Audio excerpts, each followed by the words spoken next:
വയനാട്ടിൽ നടന്ന ലക്ഷ്യ ക്യാമ്പിൽ കാസർഗോഡ് ജില്ലയിലെ 3 മണ്ഡലങ്ങൾ നേടാനാകുമെന്ന വിലയിരുത്തൽ പ്രാവർത്തികമാക്കാനുള്ള ഒരുക്കത്തിലാണ് കോൺഗ്രസ്.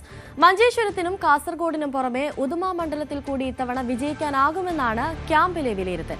ബിജെപിയുടെ എ ക്ലാസ് മണ്ഡലങ്ങളിൽ ഒന്നായ മഞ്ചേശ്വരത്ത് ഇക്കുറി ഭൂരിപക്ഷം വർദ്ധിപ്പിക്കാനാകുമെന്ന് DCC president PK Faisal news 18നോട് പറഞ്ഞു.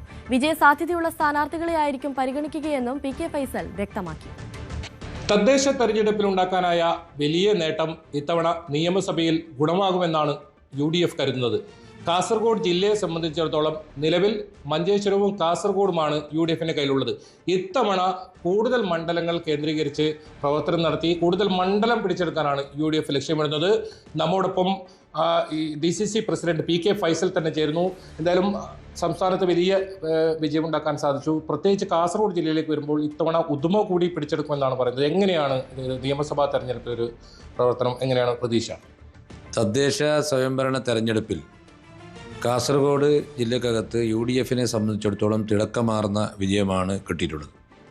മഞ്ചേശ്വരം നിയോജക മണ്ഡലത്തിൽ 8 പഞ്ചായത്തും UDF ആണ്.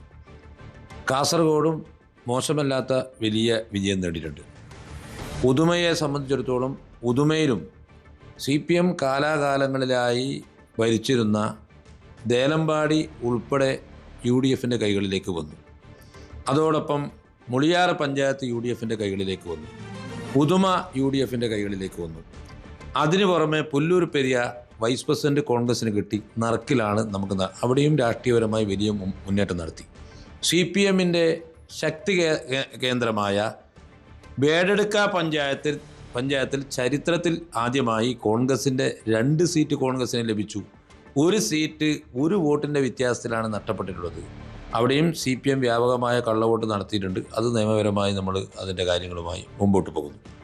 ഒരു തർക്കവും വേണ്ട, ഈ തെരഞ്ഞെടുപ്പിൽ ഉദുമയിൽ UDF വിജയിക്കുന്നതിന് വേണ്ടിയുള്ള എല്ലാ മുന്നൊരുക്ക പ്രവർത്തനങ്ങളുമായി UDFും കോൺഗ്രസും മുമ്പോട്ട് പോകുന്നു.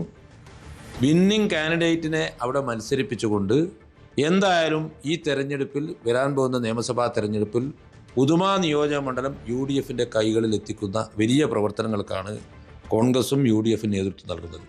ക്യാമ്പിൽ പറയുന്നത് ഉദുമ പ്രത്യേകിച്ച് പറയുന്നത് 3 മണ്ഡലമാണ് പറയുന്നത് പ്രധാനമായും. എന്താണ് അനുകൂല ഘടകം എന്ന് കരുതുന്നത് ഉദുമയിൽ പ്രത്യേകിച്ച്? ഉദുമയെ സംബന്ധിച്ചിടത്തോളം നമുക്കറിയാം, ഉദുമ എന്ന് പറയുന്നത് വോട്ടിംഗ് പാറ്റേൺ മനസ്സിലാക്കുന്നുണ്ടെങ്കിൽ UDFിന് അനുകൂലമാണ്. പക്ഷെ കാലാകാലങ്ങളിലായി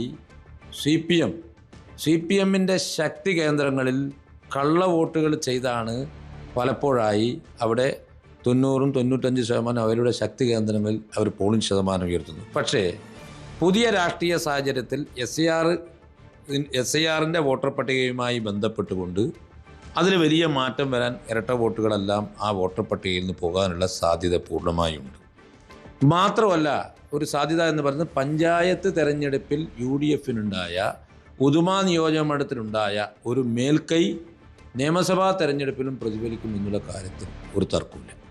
ഈ പ്രധാനമായും UDF എതിർക്കുന്നത് BJP-യാണ്. അത് ദേശീയ തലത്തിലായാലും ഈ A ക്ലാസ് മണ്ഡലമാണ് മഞ്ചേശ്വരം. ഇത്തവണ മഞ്ചേശ്വരം ഏത് വിധേനയും പിടിച്ചെടുക്കുമെന്നാണ് BJP പറയുന്നത്. അവിടെ LDFിൻ്റെ കരുത്തനായ ഒരു സ്ഥാനാർത്ഥി വന്നാൽ അങ്ങനെ ഒരു സാഹചര്യം കൂടി നിലവിലുണ്ട്. എന്തായിരിക്കും നമ്മൾ മഞ്ചേശ്വരത്ത് സ്വീകരിക്കാൻ പോകുന്ന നയം? മുസ്ലിം ലീഗിൻ്റെ അഭിമാന പോരാട്ടം നടക്കുന്ന മണ്ഡലം കൂടിയാണ് മഞ്ചേശ്വരത്തെ സംബന്ധിച്ചിടത്തോളം. ഈ തദ്ദേശ സ്വയംഭരണ തെരഞ്ഞെടുപ്പിൽ ഞാൻ പറഞ്ഞില്ല, 8 പഞ്ചായത്തും UDF, അതോടൊപ്പം തന്നെ ബ്ലോക്ക് പഞ്ചായത്ത് UDF, 4 ജില്ലാ പഞ്ചായത്ത് മെമ്പർമാർ വിജയിച്ചത് UDF.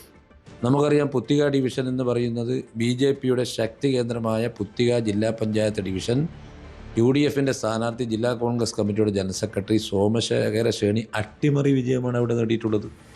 അതോടുകൂടി മഞ്ചേശ്വരം UDFിൻ്റെ സമ്പൂർണ്ണ ആധിപത്യ. ഈ തെരഞ്ഞെടുപ്പിലെ കണക്കനുസരിച്ച് മഞ്ചേശ്വരം 21,000 വോട്ടിൻ്റെ ഭൂരിപക്ഷം ഈ തെരഞ്ഞെടുപ്പിൽ എവിടെയുണ്ട്? മഞ്ചേശ്വരത്തുണ്ട്. മഞ്ചേശ്വരത്തെ സംബന്ധിച്ചിടത്തോളം UDFിന് അനായാസം വിജയിക്കുന്ന ഒരു നിയോജക മണ്ഡലമായി മഞ്ചേശ്വരം മാറി എന്നാണ് UDFിൻ്റെ വിലയിരുത്തൽ. സ്ഥാനാർത്ഥി നിർണയം വലിയ തലവേദനയാണ്. വലിയ തമ്മിൽ പ്രശ്നങ്ങൾ ഉണ്ടാകാറുണ്ട്. ഇത്തവണ നിയമസഭാ തെരഞ്ഞെടുപ്പിൽ കൃത്യമായ സ്ഥാനാർത്ഥികളുണ്ടോ? അങ്ങനെ ഏതെങ്കിലും സ്ഥാനാർത്ഥികളെ കണ്ടിട്ടുണ്ടോ? എങ്ങനെയായിരിക്കും സ്ഥാനാർത്ഥികളെ നിശ്ചയിക്കുന്നത്? അതായത് കോൺഗ്രസിനെ സംബന്ധിച്ചിടത്തോളം വയനാട്ടിലെ ലക്ഷ്യ ക്യാമ്പിൽ കോൺഗ്രസിനെ സംബന്ധിച്ചിടത്തോളം വളരെ കൃത്യമായി ആ ലക്ഷ്യ ക്യാമ്പിൽ KPCC നേതൃത്വവും അഖിലേന്ത്യാ കോൺഗ്രസ് കമ്മിറ്റി നേതൃത്വവും കൃത്യമായി നമുക്ക് വരാൻ പോകുന്ന നിയമസഭാ തെരഞ്ഞെടുപ്പിൽ ഭരണം പിടിക്കുന്നതിന് വേണ്ടിയുള്ള പദ്ധതികൾ ആവിഷ്കരിച്ച് മുമ്പോട്ട് വളരെ കൃത്യമായി പറഞ്ഞിട്ടുണ്ട്. എല്ലാ മണ്ഡലങ്ങളിലും വിജയ സാധ്യതയുള്ള കാൻഡിഡേറ്റിനെ മാത്രമേ അവിടെ എല്ലാം നിർത്തൂ.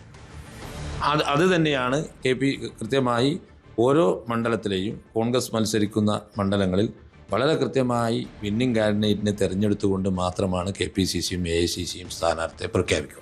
എന്തായാലും വിജയ സാധ്യതയുള്ള സ്ഥാനാർത്ഥികളെ നിർത്തി ഇത്തവണ കൂടുതൽ മണ്ഡലങ്ങൾ പിടിച്ചെടുക്കാനാണ് UDF ലക്ഷ്യമിടുന്നത്. അത്തരത്തിലുള്ള പ്രവർത്തനങ്ങളുമായാണ് അവർ മുന്നോട്ട് പോകുന്നത്.